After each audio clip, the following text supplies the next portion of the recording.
Okay, there we go. Go now. Okay, yeah. There we go. Go ahead.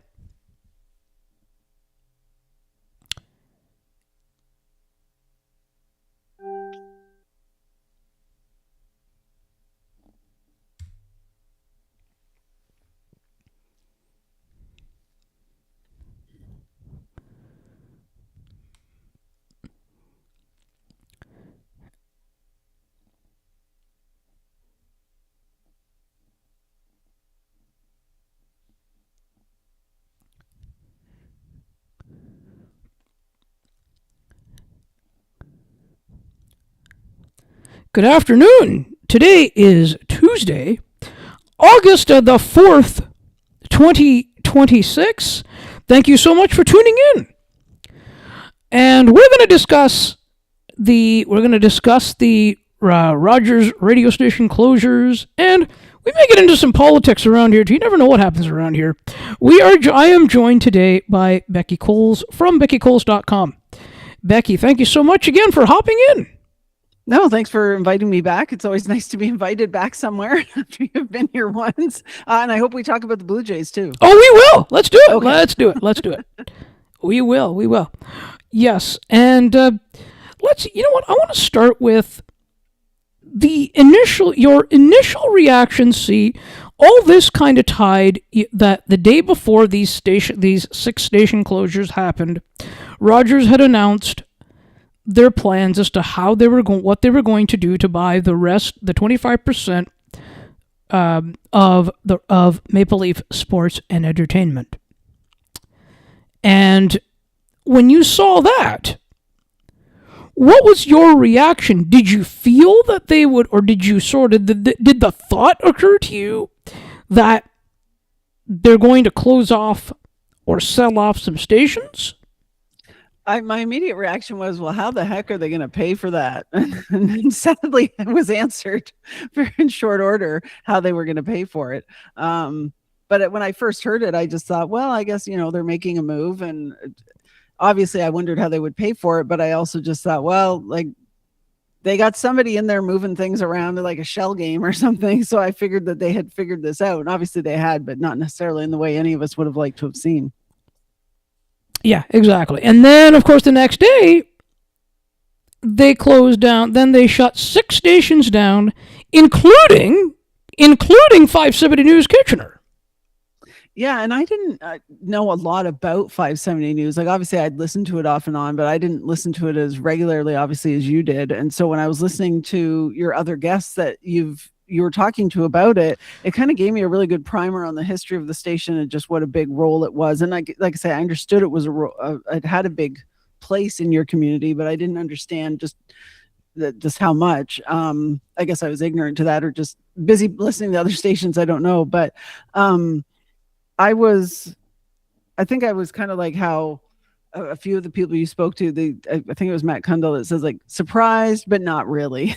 Right. And that's sad that we kind of reacted that way. But I think it was to see so much of it happen in one day where we all went, holy cow, like, what the heck? Like, just wiped stations out and wiped basically other than 680, a whole brand out. But no, what did you think about what Pete Travers said? And I think and I felt he had an interesting point when he said that this was something that was more, and Brian Burke said the same thing almost, that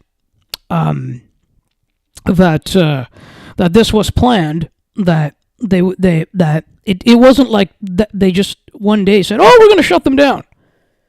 Yeah, it wasn't. I really I appreciated that comment to say they didn't wake up and go, what are you going to do? You know what we need to do today is shut these down. Like, obviously a lot of planning goes into this, and no company wants to do this. They don't want to have the bad press. They don't want to, even though, like, ultimately it's business, but they don't want that. No one wants to force people to lose their jobs. And so I think they would have had to plan this out and figure out, where do we want to put our priorities? And obviously radio is not the priority. And I forget who said it. I don't know if it was Brian Burke or not, but I've always felt this. As soon as you let the phone company own the radio station or the TV I station. think it was That's Jim. the problem. Yeah, it might have been Jim. Because that's where the issues start, right? Like, and it's not lost on me that the whole reason that CFTR came out was to market the radio. Like, it's kind of a weird switch that way, right? Where 680, Ted Rogers came out with it because he wanted to market radios. But now we've let a company that has nothing to do with radio, no knowledge about radio, buy these properties and then try to sell what they do sell. And then they're still stuck with these radio stations that they don't understand what to do with them. And I mean, there is like the other side of it is there is a petition going around, but the petition's going to do nothing. Yeah, I remember at CHAM when we flipped formats, or when I worked at Che, like Energy that became Che again. People would write letters or phone calls, and I always appreciated the effort, but it's just, if you want to make a change at your local radio station or TV station, it's in buying power. That's really where it's going to be. Saying, well, we're not listening. It's like, well, no one was listening anyway. That's why they changed the format, or that's why they shut it down. That's not to say no one was listening, but if it was that easy, their radio and TV, all media would be run very differently. But I mean, now that when it did happen, did you think it would sort of happen in steps where they would shut one down, shut another one down later? I wasn't sure. As soon as I heard about something going on, I thought, oh, well, this isn't good, because I think we've seen it with Corus or someone else where they kind of did things in stages. But I think it was, by the time I had heard about it, it all kind of happened at once. So I said, okay, well, at least they've decided to just make a huge change all at once. So we all have to just kind of adjust from there. But I don't know. Like I hadn't really thought about it that way. See, the other side of it is when it came to 570 News, even the signs for me were there. Mm-hmm. The signs for me were there. Do you remember a few years ago, and here's when it started for me. Do you remember a few years ago, they shut down City News Ottawa? Right. Yeah. Which was 1310 News at one point. Mm-hmm. And they shut it down and said, and returned the license to the CRT, and they said we're going to returning the license to the CRTC. And they did this, and they're doing the same for the rest of these too. Mm-hmm. That's when it came to me that, okay, 570 News is going to be next. Most likely. And then more and more signs became a thing. Because then what they did is, as you know, when they shut Ottawa down, Rob Snow was sitting on the sidelines. Right, yeah. So then they gave him a syndicated show, which aired in Kitchener, Calgary, Vancouver, and Halifax, on all of those news stations. Right. So when that was introduced on 570 News, that also was a sign to me that, hey, something is going to happen here, or could down the road.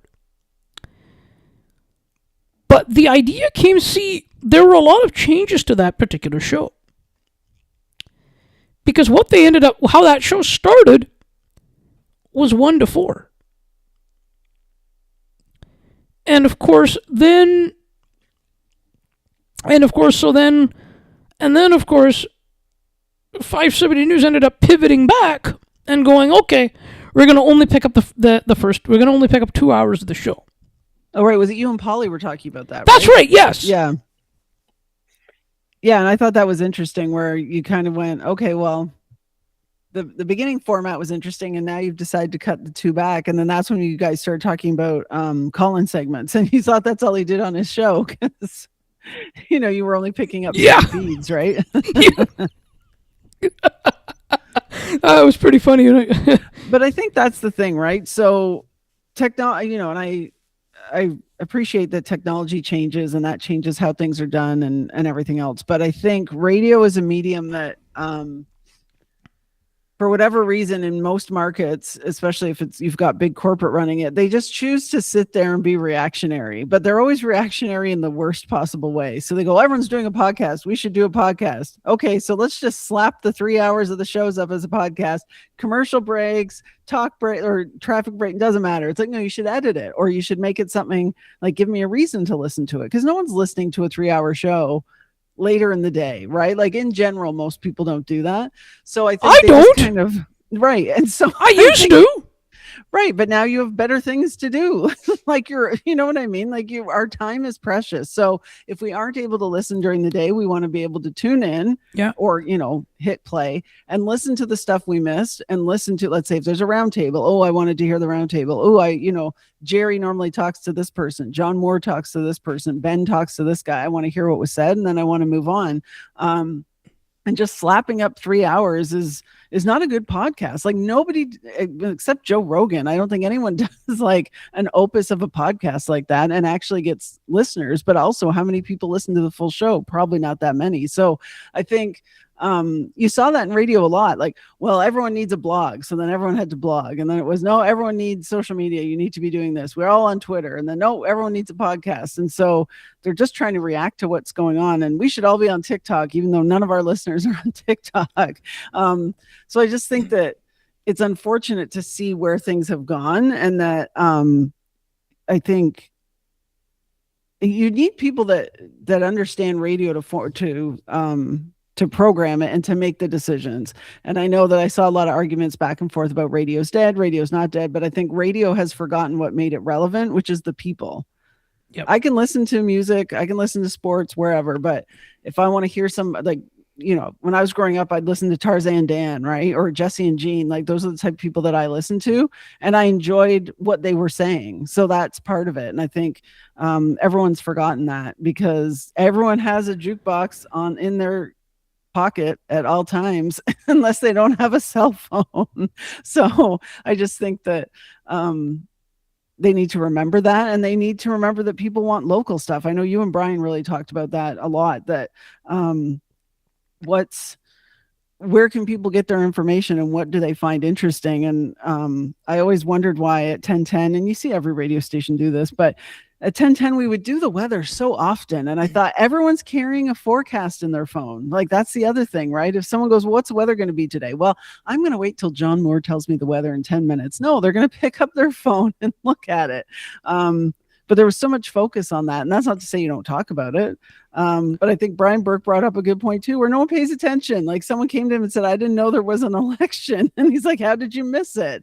So I just think that we got to kind of give our heads a shake and get back to being what it is, which is a companion. It's a companion to the listener, right? It's a companion to you. This is why you love radio so much. So anyway, that's where I sit on that. Yeah. And you know what? And what I've actually been doing since the 570 News shut down, I've actually been listening to 680 News in the mornings. Mm-hmm. So you're getting Toronto's traffic and weather, but you're getting Kitchener-Waterloo traffic and weather. And in general, they don't talk about Kitchener-Waterloo news. So where do you get your news then?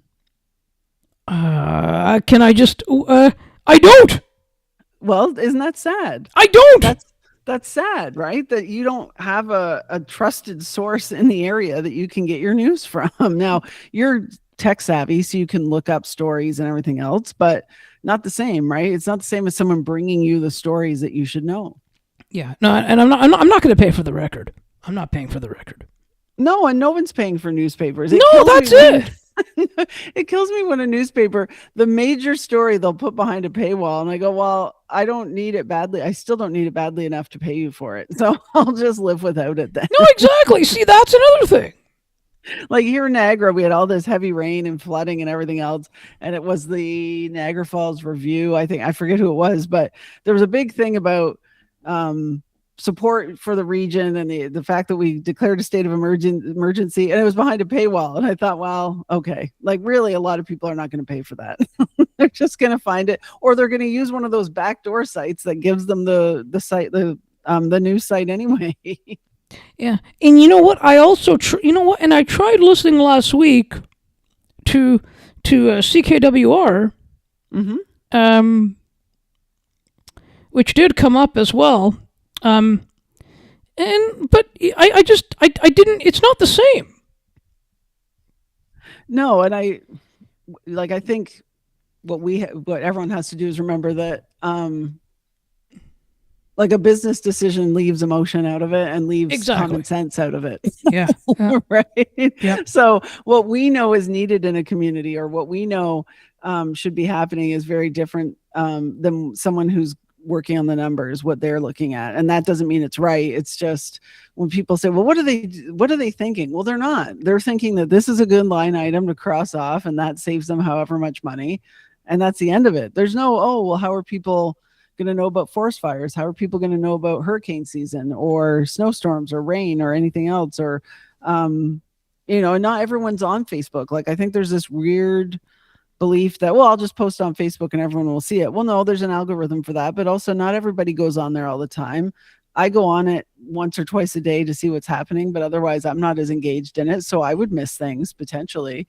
And so I think there's a better way to serve your community, and having people from out of market do all your hosting. And then this was something that amazed me, because we went through this at Talk 820, re-rolling the talk show from the day before is ridiculous. Like, what are you doing? That's just like, no wonder no one's listening, because they go, well, I already heard this, or I heard it 3 times in a row. I remember at K-Light, we had syndicated John Tesh in the evening, because no one, as you guys have talked about many times on here, no one listens in the evening. So we had done that. And the same John Tesh show ran for something like, I think it was 10 days in a row. Not a complaint, nothing. And it only got caught because someone said, oh, that cart number is weird. And then they realized that it was the same show and nobody caught it. So, but it just shows laziness and sloppiness. So I think being live in the market is a big one. And something I didn't actually pick up on, because I didn't listen towards the end, I didn't listen that much to Farwell, but but it did come up with producer Paulie and Burke, that when he was off or something, they would air what I think. Correct me on what sort of it was along the lines of. They said something to the effect of that it was the show from the previous day or previous couple of days or whatever. Yeah. Something. They said something to that effect. I just don't. It's so lazy. Like, there's got to be somebody in town who knows how to speak into a microphone, who can find interesting things to talk about. And of course, there's also that lots came of us up around. Exactly. And also, what came up is Larry. Burke talked about, and I talked about that. Larry Fedoruk was filling in a little bit too. Yeah, that's right. And I guess he came up in a few of your discussions, but I think I understand why they were letting Larry do it from his place in Toronto, but I think for sure having a fill-in host who's not as connected can be a detriment. It can also be fine, but I think it's a detriment, because you want someone to be able to listen, and like not listen all the time necessarily. Like, we don't need them 24 hours, but kind of having an idea of what's going on is helpful. But I see why they were saying, well, just do it from home, because they wanted someone that that could fill in and do the job they wanted. But I just, again, it goes along with my whole like lazy management thing, where it's just what am I trying to say? The lowest hanging fruit of, well, this will work. And no one's air checking anybody, and no one's listening. Nobody's saying, it's fine, we're still on the air, it's okay. Yeah, no. So you understand? Well, it's again, but it's like, so you understand that it was a cost saving move. Yeah, of to course. let him do it. Yeah, and that's fine. And why would you want to drive from Toronto to Kitchener if you don't have to, especially with the way the weather is a lot of the time, and the traffic? But I think that also was another signal that something was up, that they were willing to do that. Oh, you think that was one too? I think so. In the moment, you don't see it. It's when you step away and you look at all the things and go, oh, well, that's something too. And that's another interesting point. And that's interesting. And the next thing you know, there's all these things that suddenly make sense because they were trying to save money. Now, believe me, I really like Larry. Okay. I really like Larry. Yeah, I'm a Larry fan. Okay. But does it make sense as to what um, um, what both, I think it was both Pauly and Burke who said it. Does it make sense what they said? Yes. Both things can be true. Yes, exactly. I think what scares me is we're seeing this even on the music side now, both on Corus and Rogers, where Yes. it's like, well, we're going to have one show and it's going to be everywhere. Ottawa just did that. Yeah, and I think, if I try to be objective about it and I go, well, okay, Energy FM tried that. We know how that went. But also lots of places can make syndication work, but it then goes back to my argument, which is at least have your morning show local, because those are the people that you're trying to capture. Those are the people that you want them to be able to say, oh, did you hear Roz and Mocha talk about this? Instead of, oh, did you hear these people that are from Halifax telling this Halifax story? You want it to be able to be something that you can relate to. And that's, or you got to learn how to be a better storyteller, where you tell the story and it doesn't matter where it happened, but it feels like it happened in your community, which is also fine. Well, I mean, that's part of the issue here as well, right? Like, I think, but I mean, if you look, you remember, but if we sort of look at it from another picture, that as well, Bell had sold off a number of stations a couple of years ago, and closed some of them too. Mm-hmm. And one of them, of course, CKTB, was one that they sold to White Oaks. What do you think of what's happening there? Is that any different than what we're talking about here? I think CKTB is doing great. Like they've this is one of those like reverse success stories where I think everyone thought it was going to be a disaster, and it's like, no, like now they're able to be more local and be as local as they want. So now they're starting to service the Hamilton community more. And I think that's great, because otherwise it was, you can have your morning show and then we're going to shove Toronto down your throats for the rest of the day. And then you might get an afternoon drive and you might not. But instead now it's, you can do what you want with your day.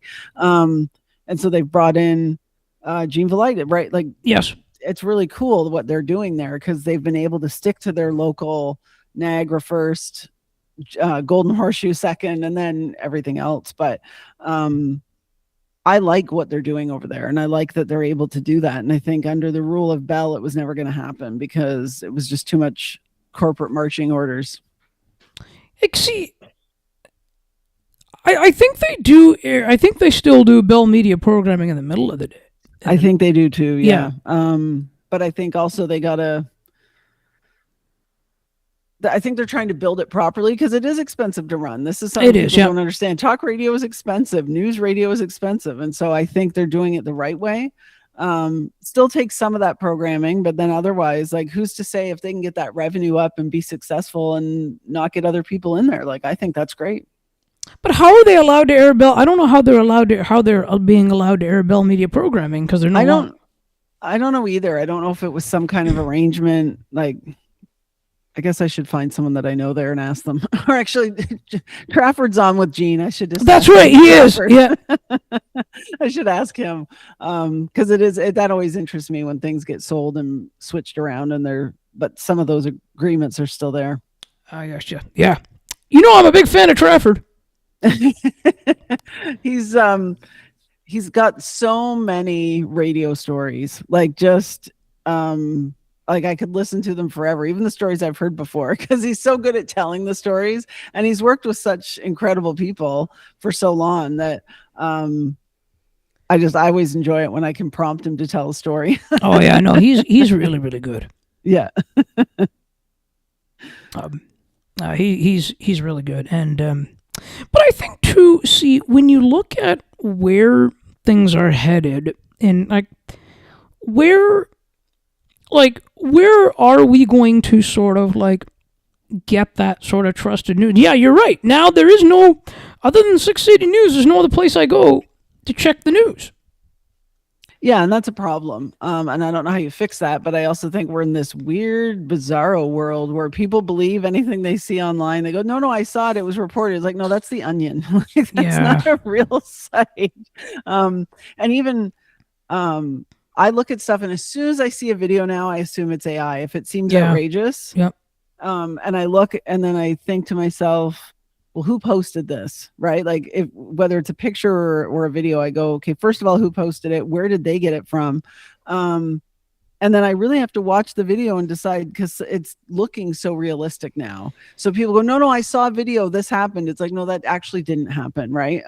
So much so that a few years ago, when there was all that flooding in Dubai, I thought it was AI. I said, no, that's fake. And then I found out, no, it's real. But I feel terrible being skeptical of news sites posting stuff now. Like, it's sad that we're in that world. But I also think it's sad that people will believe anything they read, where they, like, did you hear this? No, I didn't, because it's not true. But I don't know how we fix that. Like, I don't know how, especially when you have someone spewing about fake news all the time. And like, I don't know how you get back to having a trusted source, because as soon as you have someone, like, you could have like someone like a Lloyd Robertson, like a respected journalist anchor that's been around forever and has always been the trustworthy one. And then he could post something in today's age, and then somebody else will post, well, he's a liar and this is why. And then they debunk it. But meanwhile, they debunk it with lies, right? And so then people go, see this guy, and you're like, where are you getting your information from? Where are you believing things? So I don't know. I have no idea how to get us back to the real world where somebody can follow it. But I think for sure not being able to post our news on Facebook doesn't help. No. And you know what? See, look, I don't mind looking on my phone, like scrolling. But you know what happens then? I spend time then scrolling my phone. It's like, I don't want to be doing this all the time. Yeah, and I catch myself doing it a lot, and I get mad at myself because I never want to be like that person that just but I think in today's day and age we have to. Yeah. And I hate it because sometimes I see cool stuff, but most of the time I just see garbage, and I go, well, like, that was a good 20 minutes. I'm not getting back. Yeah. So I don't know. But I still believe in the power of traditional media, but I do too. Think we got to fix it. But I don't know. Like, I don't know what the answer is. Fix it. Oh, what is it? No, I don't know what the answer is. Oh, I thought you said you do. I don't. Imagine if I did know. You buried the lead. Oh, I know. I think what's interesting is whenever stuff like this happens, you see these people that maybe are still broadcasters or maybe have moved on, and we all have these opinions. And I think we all have really good ideas. And I think looking at where we came from in media and where we're going, I think for sure you have to learn to adapt. And I think, was it Matt Condell was talking about a panel where they said, what's the most innovative thing you've done in the 6 months? And everyone just sat there. Yeah. And, that's sad, right? But I think part of that is, at least with corporate radio or corporate media in general, you're just trying to keep corporate off your backs. You're like, well, we did this and now we're short staffed, so I did that. And, I came into work today, so that was pretty great. Like, does that count as innovation? They've taken away that brain space, that spot in the brain where you could be creative and try things, and they've just killed it. So now you just feel like, well, I just got to come in and get things done and do what I can and maintain, instead of trying to be creative. And that's sad. And that's where I think podcasting has taken off, because you have more freedom. No one's your boss. You can do whatever you want. Yeah. But if you look at me, did I ever tell you the story? I mean, it did come up in a few conversations, but did I ever tell you the story that back in 2011, 2010, 2011, maybe sooner than that, maybe even earlier than that, I had dreams of getting into the industry. Okay. And I wanted to get into the industry because I loved listening to the radio. Mm-hmm. Particularly talk radio. That's why most of us get into it. Yeah. So then it was like, but then I realized what the industry had become. Mm-hmm. And it's like, no, I don't want to do this. And then of course I tried other things. But Becky, what did it keep coming back to for me? You kept coming back to media. Yes. I think that's cool. I think it's great, though. And I think you're one of the first people that really kind of said, well, I don't need to be on traditional radio. I'm going to do what I want and have my own podcast. Yes. Yeah. No, and that's it. So now I'm able to do that. Mm-hmm. which is good. Yeah, and you don't have to have a private radio station. You know what I mean? You don't need to have because for a long time that's all people could do was have their little airwave. You know what I mean? And run something. And now anybody can do it, which I think is really cool. And I think that's one of the good things about technology changing the way it has. Yeah. But I mean, if you look at, see, you mentioned, like, if you look at how I do if you look at my setup, and we've talked about my setup offline, Mm-hmm. what do you think of that? Of how I've got things set up, like in terms of the tools and things? What are your thoughts sort of on that? On, basing it off of now you can kind of, with a podcast, whatever, you can kind of do what you want kind of thing. Yeah, I think it's really cool because, I know you don't necessarily like to be, what am I trying to say? Like, No, say what you're trying to say. I'm trying to explain myself without sounding like I haven't put a thought into something. So, I think what I'm trying to say is, I know you want to be known as Ali Musa, who's a broadcaster, who's good at speaking with people and interviewing things, and you have creative ideas, and you don't always want to be Ali who's blind, right? Like, I think that's part of your personality, but that's not what you want to be known as. Whereas I do identify with you that way because I think it's so amazing that technology, no matter what your limitations are, has allowed you to do this. Exactly. And that's what I think is cool, right? You didn't have to go somehow navigate the bus and everything else to get to a studio. You could build your own studio, and you've also used technology to do that. So I think it shows anything is possible, and I just think that's so cool. Yes. Now, and what examples can you think of the technology? Right. So you've changed programs on me so many times. No. So now, like, of course, they've gone from my head, but like you have, what's it called? Radio hijack? Oh no, audio hijack. Yes. So all those types of things, right? Where you have these different programs that you've been able to use to help you do this, to help get things and you've had to learn different platforms, but you've been able to find the tools that you go, okay, this is worth it. I'm going to make it part of my tech stack, I guess, to help get the audio out there and reach out to people, which I think is great. Because a lot of people would say, well, I'm hearing impaired or I can't see, and well, that sounds like a lot of work, so I'm not going to do it. It's like, no, Ali did it. Ali basically built like a studio in his room. So anybody can do it. You just have to have the patience to learn it. And I know it hasn't been unbumpy for you because not everyone has an accessible platform the way they should. But I just find it inspiring. And I always say to people that you remind us of why we got into media, or into radio specifically, because like we liked that companionship. And so when you get excited about things, I'm like, right, that's why I got into it. Like before I got frustrated with working for the things that I had to deal with in corporate radio. And so then I always think of like, that's why John Pohl does so well with my broadcasting, because he's gone back to what it should be, what it was in the beginning, and just runs it the way he runs it, and is doing well. And that's why. Now, what about some of the tools? Now, let's sort of like even some of the tools that I do use, like, like the website stuff. Yeah. What do you think of that? Do you think that's an important piece? What do you think of all that?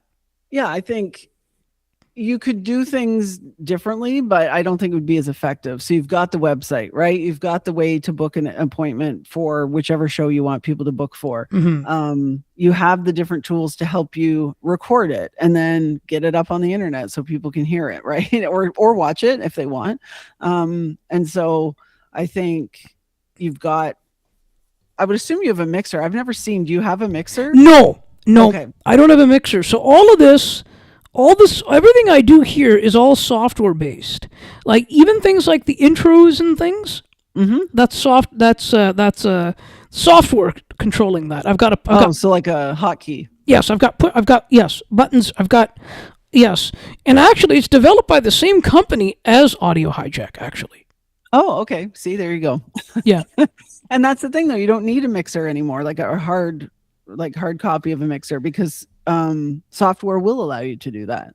And I think it's also proof, though, for radio stations that you don't need, like, the amount of money that they spend on gear every 2 seconds is ridiculous. It's like you don't need that anymore. Like, yes, it needs to run a certain way. It needs to be reliable and everything else. But I've seen I think every company I worked for. So I worked for Corus, I worked for Standard, which then became Astral and then became Bell, and then I worked for Bell again.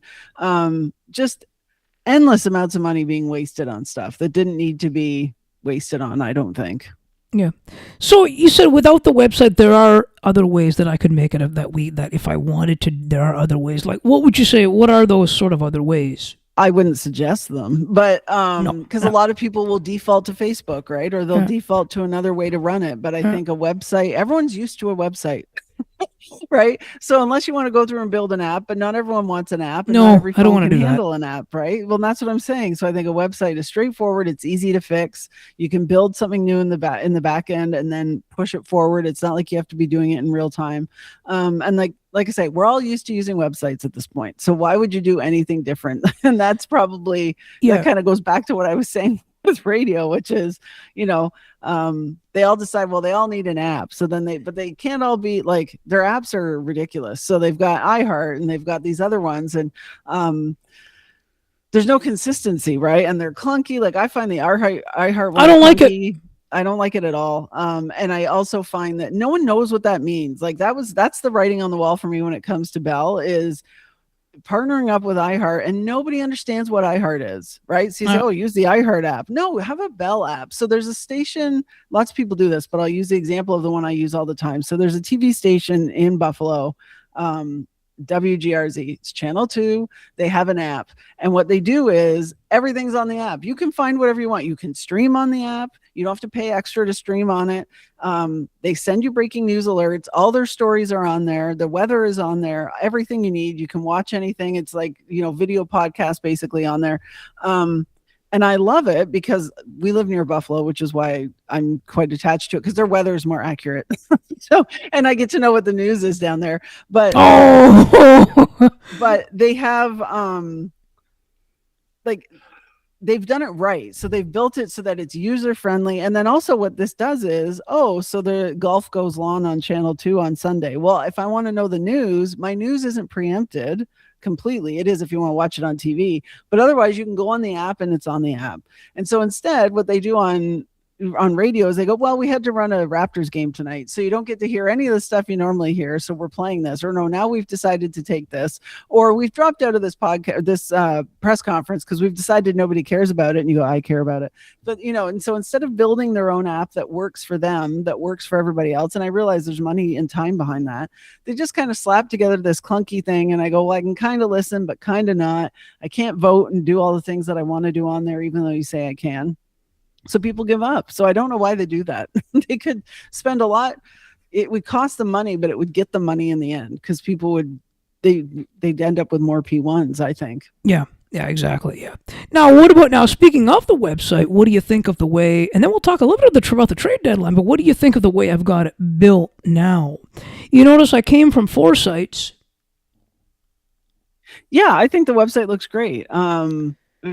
I'm a big fan of straightforward websites, and that's something I talk about to people when I'm helping them figure out how to promote their business or something else. And I go, just straightforward. You don't need a video and bells and whistles and everything else. People are there to find out information and how to get in touch with you. They're and obviously there's an exception to that. There's certain scenarios where maybe people are there for like a video game or something, but otherwise, most people, they don't have time to figure out where something is on the website. They just want to go and they want to find it. And so I think that's what I like about yours, is that if I lose the link to how to book another appointment with you, I can go to the website and find it in, 30 seconds. And that's usually only takes that long because I get distracted by something else on there. Like, oh, what was this episode? I missed that. So then I have to click on it. But otherwise, so that's not your fault. That's my fault. No.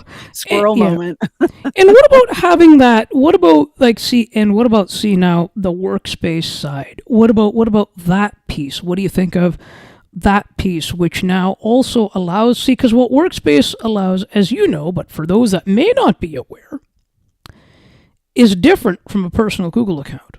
And I use both. I've actually got the same features in both, actually, almost. Except for the business-related stuff, like domain stuff, and co-hosts, etc., that sort of thing. Those are really the differences. But what do you think of that piece of having that, which I've got that connected to the website, and I've got the emails also?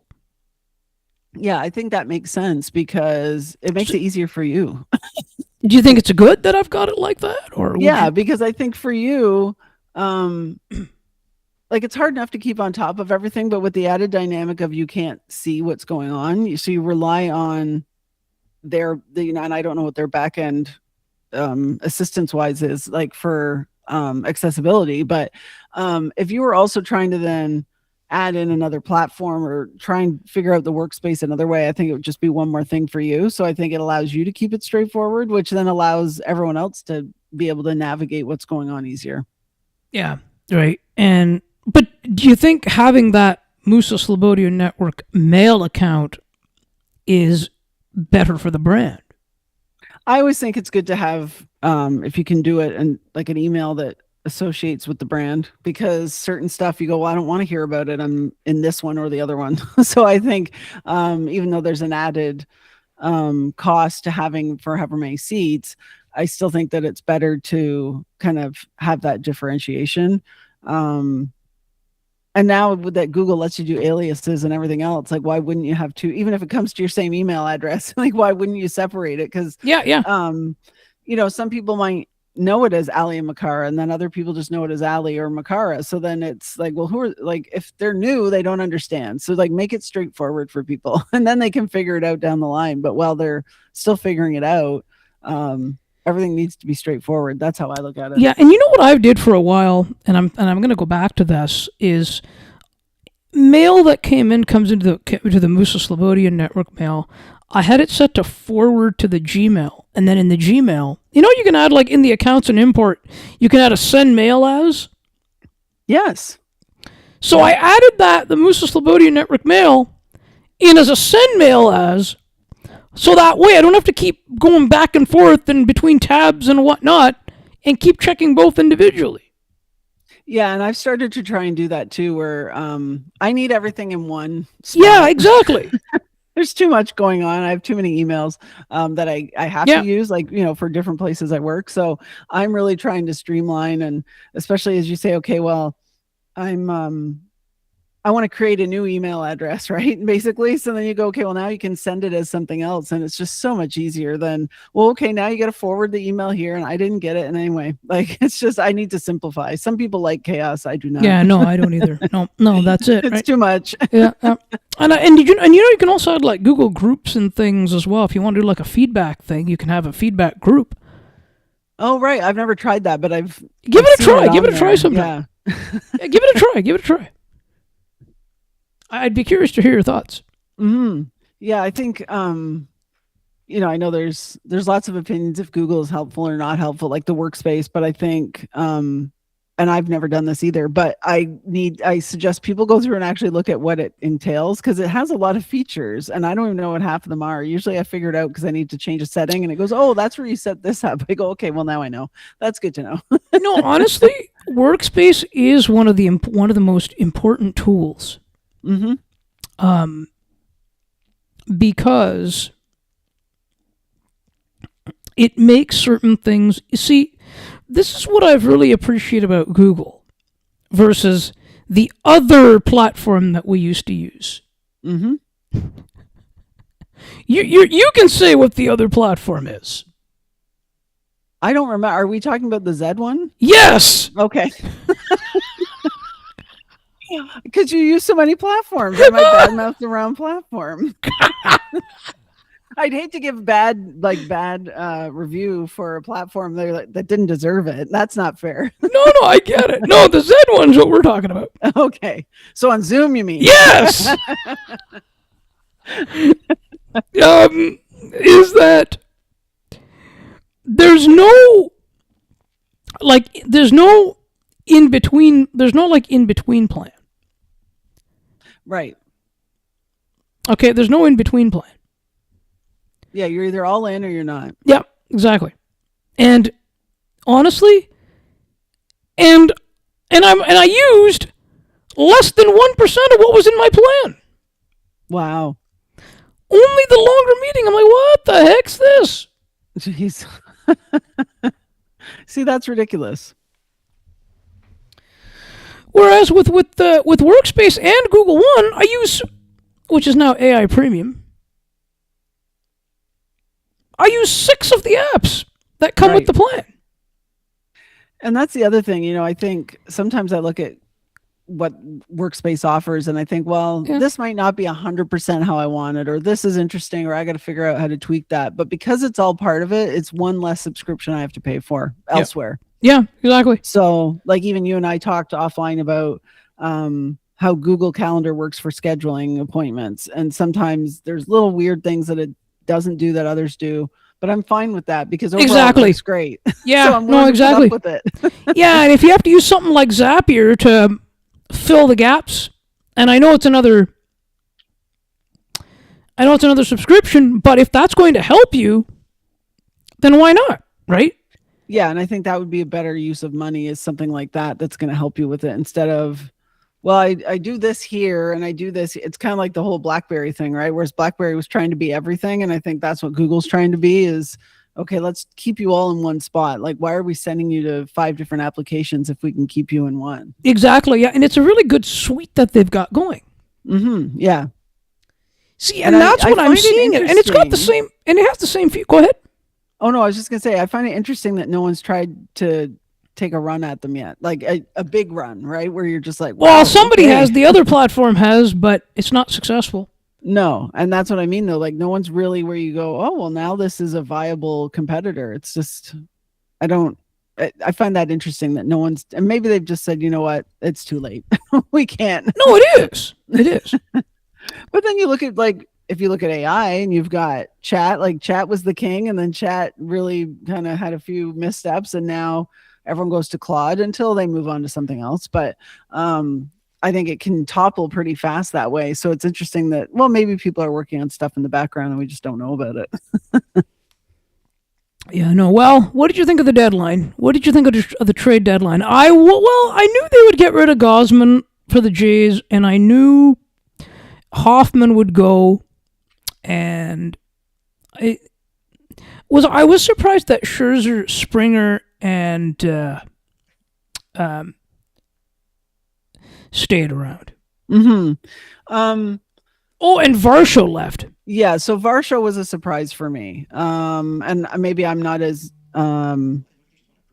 knowledgeable of the Blue Jays this season as other people, so other people might say, no, it's not a surprise he left. But I think to see what the team was last year to what happened this year was really upsetting and disappointing if you're a sports fan, because you're just watching, what are they, like, what's happening? What are they doing? Like, it's just, and people that should be showing up aren't showing up. Like, it's just really disappointing.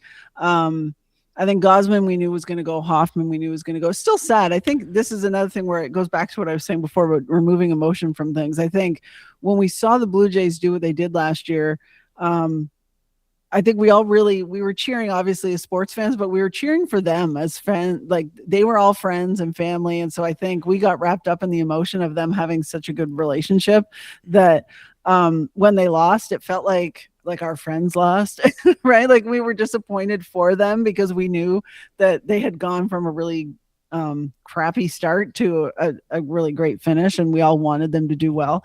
And I think of all the people that, like, it brought people together to watch games, right? And it's like, no, I can't come over. Like, we're watching the game or whatever. Like, it was just interesting how the whole country united on that. And then to see them start this year, where you're like we'd already lost a couple of players, and I was like, well, that was a bummer. Okay. And still time, like, people come and go, and then to just watch it kind of fall apart the way it did, that it wasn't a surprise to see some people go, because it wasn't working out here. They're not filling the role we need them to fill. But like I say, Varsho for me was a surprise. And then I thought for sure Springer was gone. I thought he was leaving. So I thought it was interesting that he stuck around. But I don't know what happened over the summer or over the winter with those guys. I don't know what the heck happened, because that's not the same. Like, if someone had been on a deserted island and just came back and said, oh, Jay's still losing, and you'd go, no, they went to the World Series last year. And you'd say, are you kidding? Like, this is ridiculous.